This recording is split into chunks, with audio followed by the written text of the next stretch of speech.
Hi, and welcome to my Everyday Magic Holiday Guide. Hi, I'm Jena Skai. If you're new here or if you're just catching me for the first time, I am the founder of Sacred Soul Healing Arts and Sacred Soul Healer, which is my courses. And I am here today bringing you another holiday guide. So this is part two. If you haven't watched part one, you can go back and watch part one of this series. But for today, we are expanding on kind of what I covered in part one. So this is going to still be some kind of self-care, but also, for the environment around you too. So creating that warm, cozy environment for the winter months ahead. So, hi and welcome. All right, so let's talk about this. Creating a cozy wintertime environment for you and your family during the holidays. Usually that doesn't take priority, right? So we're often so caught up in all of the holiday shenanigans that we neglect the environment of our home sometimes. Sure, we might put up holiday decorations and things of that nature, but sometimes we really lack on the creating the atmosphere that we might need.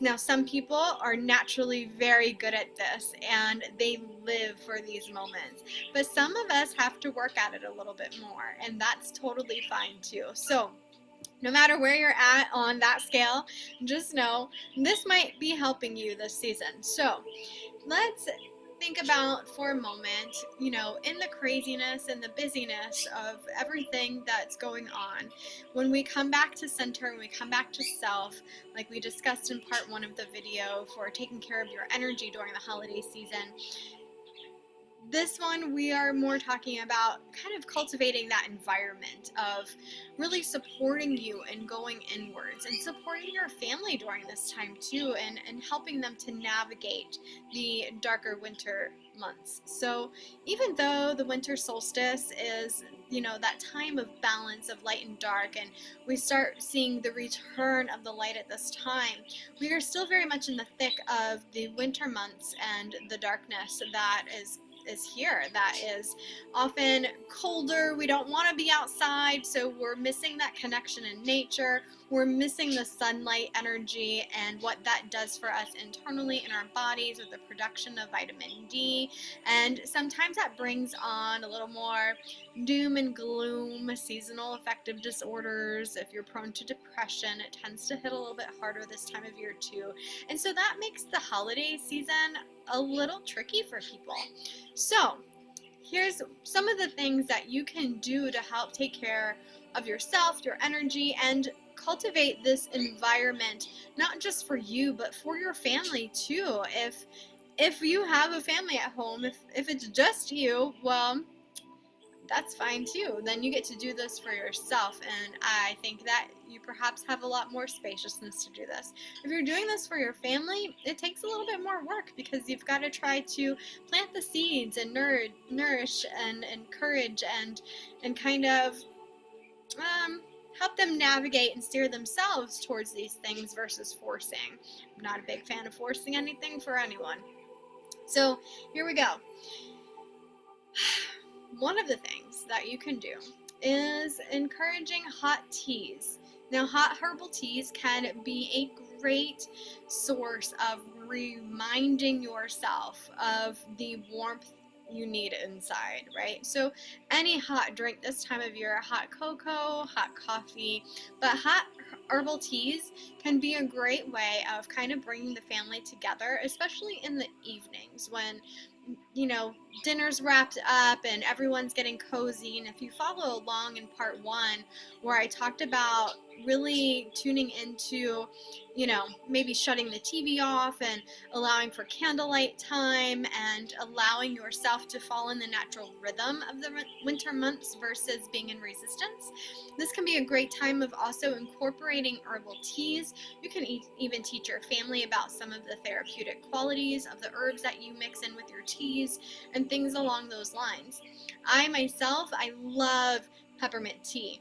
But oftentimes for the winter months, I support my lung function by using peppermint and orange peel tea as a way to support myself because I have asthma.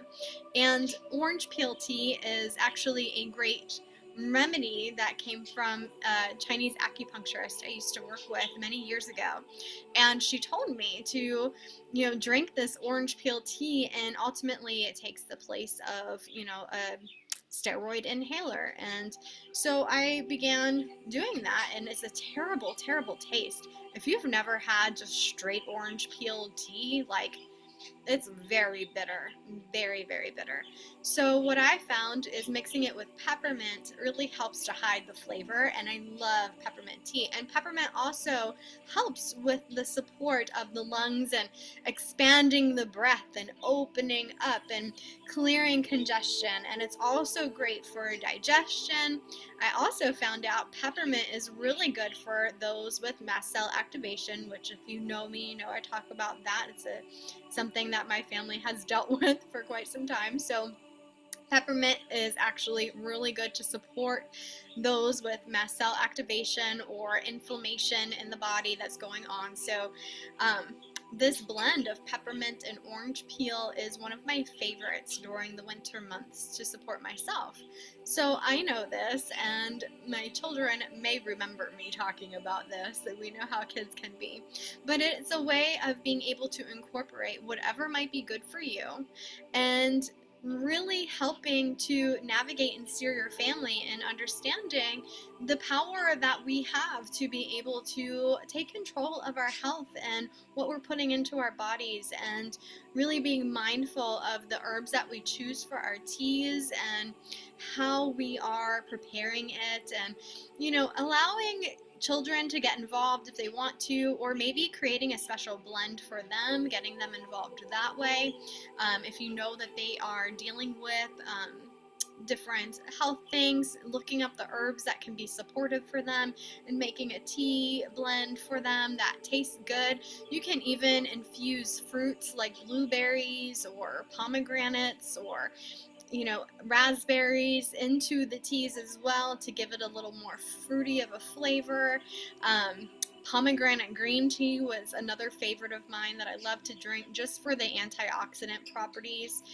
But yeah, there's lots of different ways you can incorporate this into something that you can begin to do with your family to really help them kind of come back to this centering around the family and bringing the energy together for everyone, allowing everyone to have the spaciousness that they need, the quietness that they need, creating that cozy environment with candles, fuzzy blankets, or even robes, which that was another thing that I wanted to presence in this list, was encouraging the use of the warm fuzzy blankets, right? Who doesn't love a great blanket that's super fuzzy, thick, cozy, comfortable, warm, right? So kids especially, I know mine, they're forever stealing my fuzzy blankets, and then I have to keep buying more.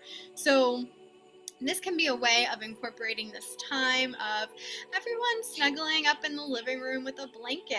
And it also helps you to save on electricity if you're able to turn that heat down a little bit so that you get to use the blankets, you get to wear the sweaters, and allow yourself to be cozy, allow yourself to have to fall on these things to help create more warmth for yourself. And that also helps to support this seasonal flow of what you're experiencing right now. So we do want to rest a little bit in this comfort of the coldness of the season, while also being able to support ourselves with the warming things that we can turn to help us. So that candlelight, the fireplace, the warm cozy blankets, the hot teas, and then of course also there's the holiday bath cleansings. So this one's a little bit specialer. So this is something you could do for yourself, or perhaps create it for a child or your spouse or whatever to help support them through the holiday fuss.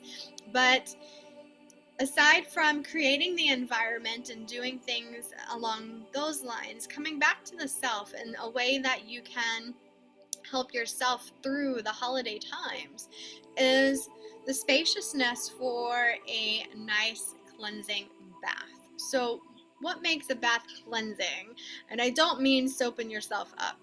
I'm talking using some sea salt to help cleanse the energy off of your energy body, off your auric field. I'm talking about using different herbs, different stones to incorporate into your bath to make a special bath time ritual that helps to actually cleanse your energy body, cleanse your energy, help you become more centered and aligned emotionally so that you are back in flow and back in tune and you're able to get all the muck and uck off of you, right? Because we don't need to be carrying all of these heavy energies around the holiday season. So do the things that help to support you. And that's what this guide is kind of all about. So some recipes that you could easily incorporate for this that really help with the cleansing of the heavy dense energies would be to use the sea salt, to use herbs like rosemary.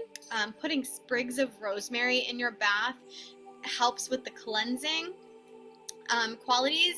Rosemary is very cleansing to the energetic field. It is used a lot in traditional practices in Central America as well for cleansing properties. And then also stones. So working with stones like obsidian or maybe even black tourmaline to really help to absorb and get rid of the negative energies. Smoky quartz would also be a good one that you can use as well.